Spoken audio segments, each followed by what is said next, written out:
할렐루야로 인사하실까요? 할렐루야. 반갑습니다.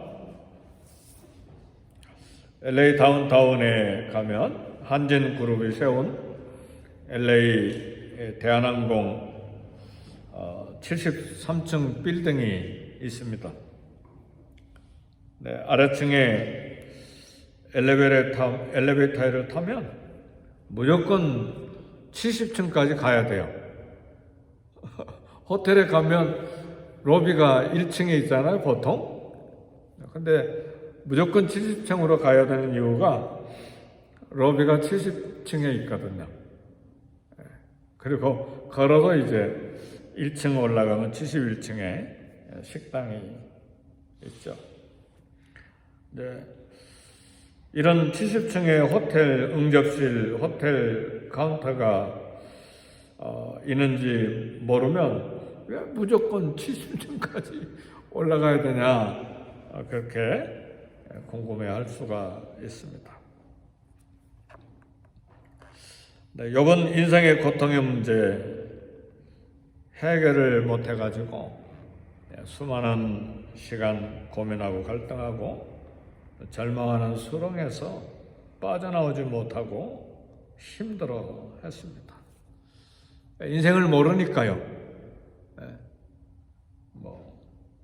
대한항공 73층 빌딩도 응접실이 그곳에 있는지 모르니까 왜 70층까지 올라가야 되냐, 그런 것처럼 여러분 오늘 우리를 포함해서 인생을 모르니까 이런 고난 갈등의 문제 때문에 절망하고 그저 삶을 포기할 정도가 아니라 어머니 태에서 나오던 날 먹구름이 끼었더라면,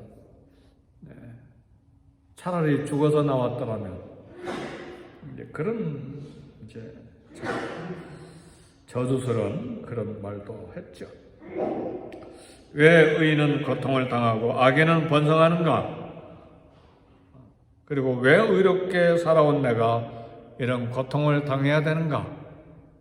우리 모두의 질문이에요. 그렇죠? 내가 특별히 이렇게 재앙을 당할 만한 큰 죄가 기억이 안 나는데 이렇게 고통당하고 이렇게 어려운 삶을 허덕이면서 살아야 되는가? 우리 모두의 질문이에요. 하나님은 욥에게 고통의 이유를 설명하지 않으셨어요. 단지 하나님은 욥에게 자신을 보여주셨어요. 이것이 욥의 문제를 해결하는 하나님의 방법이었습니다. 오늘 저와 여러분의 문제도 하나님의 방법으로만 해결이 됩니다. 그래서 인생을 연구하고 인생이 뭐냐, 고난이 뭐냐, 관계가 뭐냐, 심리학적으로, 정신적으로, 사회적으로, 물질적으로 대단히 연구를 해도 해결 방법이 없습니다. 어슴풀에 추측할 수도 있고, 어떤 정확한 진단을 내린다고 결론을 내릴 수도 있지만 문제 자체의 해결은 없습니다. 하나님만이 하나님의 방법으로 해결되는 것입니다. 하나님은 욥에게 어떻게 자신을 보여주시고 문제를 해결하셨는가?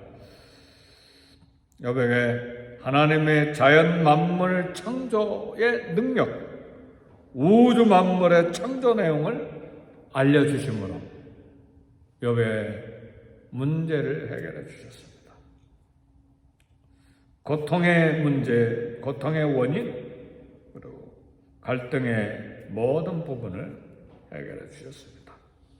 오늘 욥기 41장 1절 2절 보니까 내가 능히 리워야단의 혀를 너끈으로 맬 수 있겠느냐, 줄로 또 그 코를 꿰 수가 있겠느냐. 그래서 리워야단은 상상의 동물일 수도 있고 또 악어라고 말할 수도 있는데 어떤 동물인지 정확하게 알 수는 없습니다. 일단 악어로 이렇게 생각하시면 좋을 것 같습니다. 이 악어 큰 것은요 4m에서 6m 되고 무시무시하죠. 그 다음에 몸무게는 400kg에서 1000kg 정도. 600m 1000kg 되면 막 무시무시하죠. 악어도 이게 소리를 잘 듣더라고요. 이제 브라질에 판타나우라고 한국보다 더 큰 지역이 이렇게 늪으로 돼 있는데 막 악어가 덕식을 하죠. 근데 돌아오는 길에 어떤 조그만 호텔에 이제 우리 하사모하고 막내하고 그때는 평화참이 없었으니까 이제 이렇게 선교사님 제가 지부장이었으니까 신방을 갔어요. 한 1000km 자동차로 운전해서 신방을 갔는데 돌아오는 길에 이제 너무 머니까 호텔에 머물렀는데 조그마한 호텔이에요. 1층밖에 안 되는 호텔인데 그 앞에 호수가 있는데 브라질 그 호텔 주인인지 일하는 일꾼인지 뭘 보여주겠다고 그 바스켓 양철로 된 바스켓을 들고 나오더라고요. 우리 따라가니까 바스켓을 팍 두들기니까 호수에 있는 악어들이 막 나오는 거예요. 몇 마리가. 그리고 무트로 나와요. 그 소리 듣고 그러니까 저 바스켓에 있는 양동이에 있는 물고기들을 몇 마리 이렇게 던져주더라고요. 그래서 꼬리도 만져보기도 하고 그랬는데 악어 근 1m짜리 정도밖에 안 되니까 조그만 것이죠. 네. 무시무시하죠. 6m짜리 1000kg, 1톤에 가까운 건 굉장하죠. 네. 하나님께서 지금 악어에 대해서 말씀하시는 거예요. 근데 악어에 대한 41장 10절의 말씀 보니까 아무도 그것을 격동시킬 자가 없거든 능히 나를 담당할 자 누구냐? 감당할 자 누구냐? 그러니까 맨몸으로 이 무시무시한 악어를 당할 자가 없습니다. 그렇다면 이런 악어, 무시무시한 악어 당할 자가 없다면 지금 옛날 4000년 전 이야기예요. 지금이야 총으로 푹 쏘면 되는 것이지만 옛날은 또 그것도 아니니까 맨몸으로 악어, 지금도 맨몸으로 맨손으로 당할 수가 없습니다. 그렇다면 그 악어를 리워야단을 지으신 하나님을 당할 자가 누구냐? 그 말씀이에요. 너는 그것도 욥에게 지금 하시는 말씀이죠. 그것도 당하지 못하는데 그걸 만든 하나님을 내가 어떻게 당하겠느냐? 그 말이죠. 하나님 앞에 겸손하라는 말입니다. 별의별 생각 다 하고 별의별 상상, 별의별 철학, 인생론, 종교론 다 동원해서 억울하네, 고통스럽네, 내가 원래 내가 옳으냐, 말 많이 하는데 잠잠하라, 겸손해라.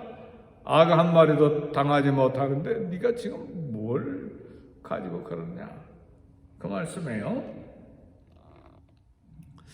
네, 우리는 겸손해야죠. 무조건 겸손해야 됩니다. 하나님은 교만한 자 물리치시고 겸손한 자에게 은혜를 베푸세요. 산처럼 높이 물은 이렇게 거슬러 올라가지 않아요. 하나님의 은혜도 이렇게 거슬러 올라가지 않아요. 위에서 밑으로 내려옵니다. 그렇죠? 그리고 모든 물이 산골짜기에서 흘러내오는데 산골짜기에서 흘러내올 때 막 소리가 요란하면서 흘러내려오는데 그게 강으로 가고 바다로 가면 누구도 범접할 수 없는 거대한 바다가 있는데 그 엄청난 바다는 산 꼭대기에 있지 않아요. 가장 밑자리에 있는 것이죠. 하나님의 은혜는 위에서 아래로 내려옵니다. 은혜를 받는 방법입니다. 네, 사람과의 관계도 그래요. 내가 잘났다고 막 자랑해 보세요.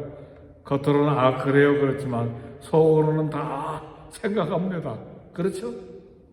네, 겸손한 자, 사람 관계도 선하죠. 겸손하면 모든 분노가 사라져요. 그래서 사람이 약해서 병원에 입원하면 원수라도요 불쌍히 여기는 마음을 갖고 마음이 녹아요.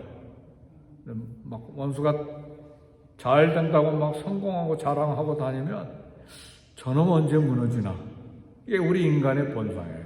근데 약해져 버리면 다 국률하는 마음을 가지고 있죠. 우리 자녀들도 그러잖아요.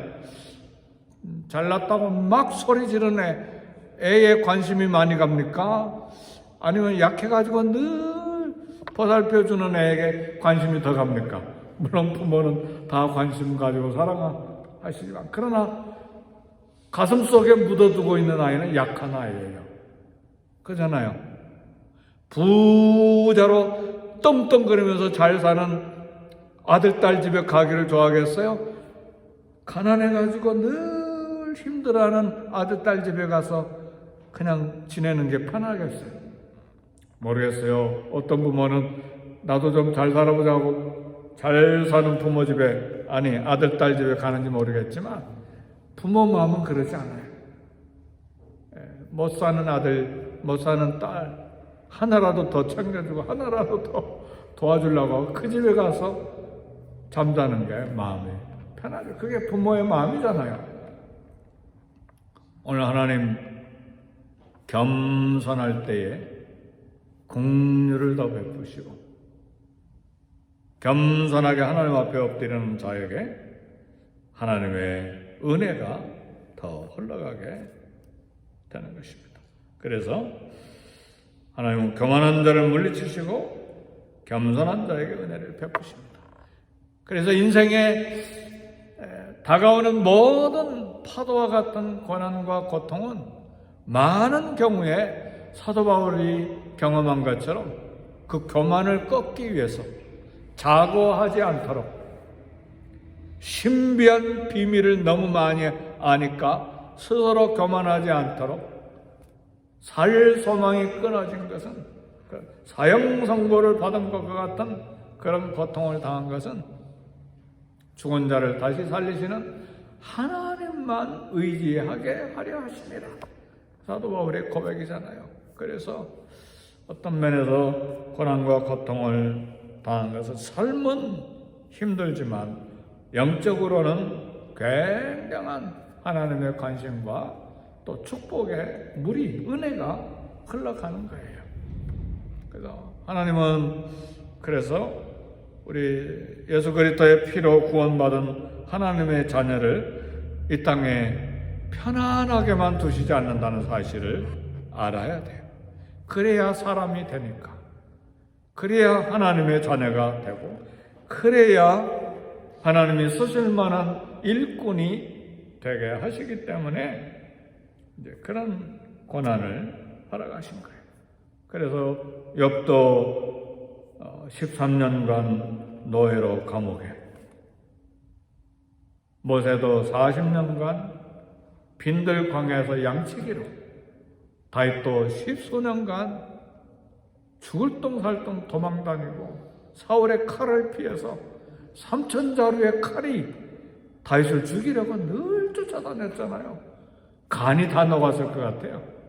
다윗이 죽었다면 아마 간이 다 녹아서 죽었을 거예요. 물론 늙어서 죽었지만 강도가 한 사람 와도 그 집 살기가 힘든데 3,000자루의 칼이 막 따라다녔으니 간이 다 녹았지 않았겠어요. 그러니까 겸손하게 하나님만 의지합니다. 통곡하면서 하나님만 의지합니다. 시편 읽어보세요. 대부분이 다윗이 지은 시인데 구구절절히 하나님만 찬송합니다. 그의 선하심과 인자하심이 영원하리로다. 여호와께 감사하라. 그의 선하심과 인자하심이 영원하리로다. 주께서 말씀대로 요즘에 시편을 읽고 있는데 제가 발견한 말씀이 그거예요. 주께서 말씀하신 대로 건지시고 보호하시고 인도하시고 약속의 말씀을 성취하시고 주께서 말씀하신 대로 그 대단한 능력 있는 걸 발견을 했어요. 주께서 말씀하신 대로. 다윗의 고백입니다. 우리 기도할 때도 주께서 말씀하신 대로 주여 응답하시고 주께서 말씀하신 대로 긍휼을 베풀어 주시고 주께서 말씀하신 대로 선하심과 인자하심으로 나와 함께 하시고 주께서 말씀하신 대로 나를 살려내시고 주께서 말씀하신 대로 그래도 조금이라도 평안을 주시고 이 대단한 파워예요. 다윗의 기도할 때 고백이에요. 시편에. 그러지 내 경력, 내 지식, 내 학력, 내가 쌓아놓은 물질 그것이 내 인생을 안전하게 하지 않다 그 말이에요. 하나님께서 나를 안전하게 하시고 선한 길로 인도하시는 거예요. 아멘입니까? 네. 그래서 악어를 지금 이야기하시는 거예요. 수많은 생물들 많이 이야기하시는데 오늘 본문은 리워야단 악어입니다. 오늘 본문 40장 9절에 보니까 악어를 잡으려는 소망은 헛것이다. 엄청난 악어. 잡아서 소유할 수가 없습니다. 그 이야기예요. 그리고 무슨 말씀이냐? 41장 11절 보니까 온 천하에 있는 것이 다 내 것이니라. 사람은 누구나 먼저 하나님께 값을 치르고 나서 무엇을 받는 것 아무것도 없습니다. 전부 하나님께 받은 거예요. 물도 하나님께 받은 것이고 공기도 하나님께 받은 것이고 우리가 걸어가는 이 땅도 하나님께 받은 것이고 햇볕도 하나님으로부터 받은 것이고 내 몸도 하나님으로부터 받은 것이고 내 생명도 거저 받은 거예요. 그래서 다 두고 가는 거예요. 내 몸도 두고 가고 내 호흡도 두고 가고 쌓아놓은 지식도 두고 가고 물질도 두고 가고 다 두는 거예요. 내 자식이라고 생각했던 핏덩어리도 내 것이 아니니까 다 두고 가고 내 명예라고 하는 것도 두고 가고 내가 그렇게 아끼고 보호하려고 했던 내 자존심도 두고 가고 다 두고 가는 거예요. 악어를 잡을 수가 없다 그 말이에요. 내 소유로 삼을 수 없다 그 말이에요. 하나님의 논리예요. 그 무시무시한 악어를 잡아서 어떻게 내 소유로 삼겠느냐? 악어를 잡으려는 소망은 헛것이라 온 천하에 있는 것이 다 내 것이니라. 그래서 만물이 하나님의 것이기 때문에 어느 것 하나 내 소유권 주장할 수 없어요. 공기 소유권 주장할 수 있어요? 햇볕 소유권 주장할 수 있어요? 내가 지금 밟고 다니는 땅 소유권 주장할 수 있어요? 내 몸도 내 생명도 소유권 삼을 수 없습니다. 만물이 주로 주에게서 나오고 주로 말미암고 주께로 다 되돌아가는 거예요. 그래서 난 흙에서 왔으니까 흙으로 되돌아가라. 그래서 우리가 생명이 마지막 날을 맞이하는 것입니다. 세상의 모든 것 다 하나님의 것이고 우리 자신까지도 하나님의 것이기 때문에 사도 바울은 고백을 했습니다. 우리가 살아도 주를 위해 살고 죽어도 주를 위하여 죽나니 사나 죽으나 우리가 주의 것이라. 이를 위하여 그리스도께서 죽으셨다가 다시 살으셨으니 산자와 죽은 자의 주가 키리오스 아도나이가 되려 하시느니라. 예수님이 왜 죽으셨다가 다시 살아나셨다고요? 나의 구원을 위해서? 그건 1차예요. 그러나 본질은 산자와 죽은 자의 주가 되려 하시느니라. 그래서 그리스도께서 죽으셨다가 다시 살아나신 거예요. 이 원리를 알 때에 사도 바울처럼 온 삶을 하나님 앞에 드릴 수가 있는 것이죠. 이 원리 깨닫지 못하면 늘 나로 끝나요. 자연 만물, 우주 만물 지으신 창조주 하나님 앞에 우리는 오늘 말씀 통해서 욥도 우리도 연약함이 드러나죠. 그러므로 내 인격, 내 인생, 재물, 내가 가지고 있는 지식, 경험, 탤런트, 기술, 모든 것 하나님이 참 이렇게 다루도록 우리에게 잠시 맡겨놓으신 것 알고 청지기임을 알아야 돼요. 우리는 매니저예요. 마지막 부분을 좀 살펴보겠습니다. 하나님은 이 41장 앞에 하마도 지으셨어요. 하마는 물속에서 살잖아요. 물속에서 코만 내놓고 눈만 끄뻑끄뻑하는 순한 하마도 지으셨지만 악어는 왜 악어죠? 악하니까 악어라고 그러잖아요. 순어는 없는 것 같아요. 악어니까 악하기 때문에 악어의 감이 옆에 갈 수가 없잖아요. 무서워가지고. 하나님은 순한 하마도 지으셨지만 난폭한 악어도 지으신 하나님. 하나님은 순한 양도 만드셨지만 늑대와 사나운 표범, 호랑이, 사자도 지으셨어요. 마찬가지로 하나님은 빛도 지으셨지만 밤도 지으셨어요. 평안도 지으셨지만 환란도 지으신 하나님. 그래서 이사야 45장 7절에 보니까 나는 빛도 짓고 어둠도 창조하며 나는 평안도 짓고 환란도 창조하나니 나는 여호와 이 모든 일을 창조한 자니라. 사랑하는 성도 여러분, 인생에 하나님이 평안도 주시지만 어둠도 허락하신다는 사실을 알아야 돼요. 어둠과 고난 오면 잘못 일어났습니까? 아니에요. 하나님은 평안도 주시지만 갑작스러운 폭풍도 주시는 거예요. 그래서 예수님과 제자들이 배를 타고 갈릴리에 가는데 갑작스러운 광풍을 만나잖아요.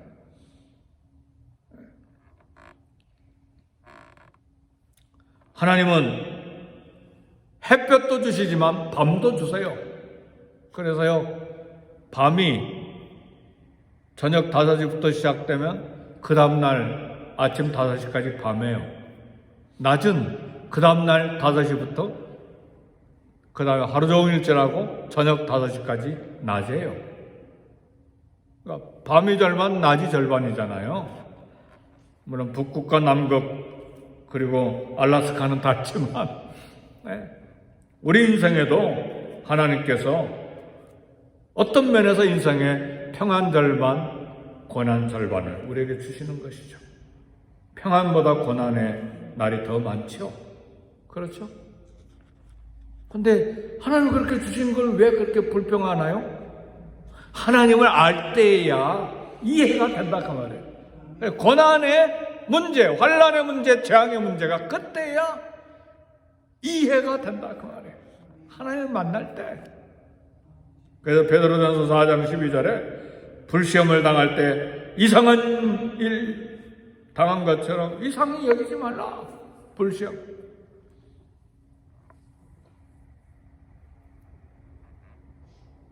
평안과 형통만 누릴 권리가 있는 것이 아니라 하나님이 주시는 밤 시간도 우리에게 유익하다 그 말이에요. 고난당한 것이 내게 유익이라. 고난당하기 전에 내가 그릇 행하였더니 고난을 당한 후에 내가 주의 율례를 깨닫게 되었나이다. 아멘, 할렐루야. 하나님이 하시는 일이에요. 전능하신 하나님.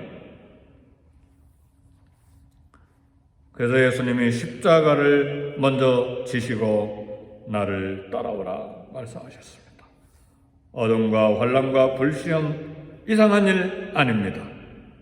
양과 하마처럼 순한 짐승도 만드셨지만 사자와 사나운 악어도 하나님 만드셨어.